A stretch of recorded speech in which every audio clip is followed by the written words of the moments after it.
Okay, this is my audience. Hello. I'm her sister. Okay. Let me make sure. Okay. Guns are the leading cause of death in America between adults and kids.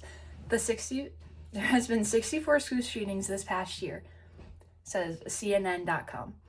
It has been a discussion for a while, but nothing has been done to stop it because no student should have to go to school scared that they might not come home. Today, I am going to discuss what I read and learned about with gun control in the United States and why something needs to be done, as well as what schools could do to prevent any injuries or deaths. By the end of this, I hope you will see that these are major problems that need to be fixed. Okay. Let's start throughout the United States.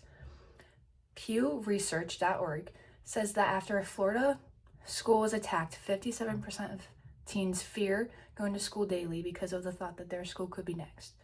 Parents of the students have shown concern, with the 63% of parents saying that they are scared for their child's safety at school. Since 1966, 855 students from the grades K through 12 have been killed because of shootings, the biggest one being Sandy Hook Elementary in 2012, where 20 kids and 6 adults were killed. That information came from sandyhookpromise.org. There are so many ways to prevent your local school from being next. In every document about shooters, there have been signs way before the shooting ever happened. It has also been stated that 4.6 million kids live in a home where a gun is loaded and unlocked. Parents say that these kids don't know where the gun is stored, but many stories have proven that wrong. Despite the state's gun shooting rate increasing over the past decade, more than nationwide increases, lawmakers recently passed a dangerous shoot first law, encouraging violence in public and eliminating the requirement that a person needs a permit and safety training before carrying a concealed gun in public. Now let's talk specifically about Ohio. Of course, everyone wants gun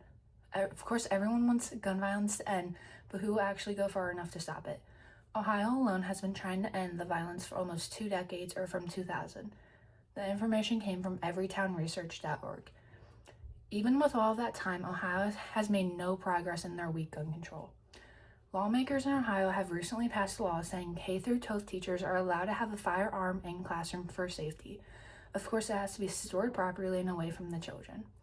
If Ohio had a gun death rate of our national leaders, the 9 states with the strongest gun safety laws, we could save 11,603 lives in the next decade. This is a graph from the school shooting events and total deaths. So, okay, the blue is the number of school shootings. This is from 1995. Sorry, you can't really see that. 1995 to 2019. The blue is the number of school shootings, and then the orange is the total deaths resulting from the school shootings. So as you can see, it has gone up increasingly.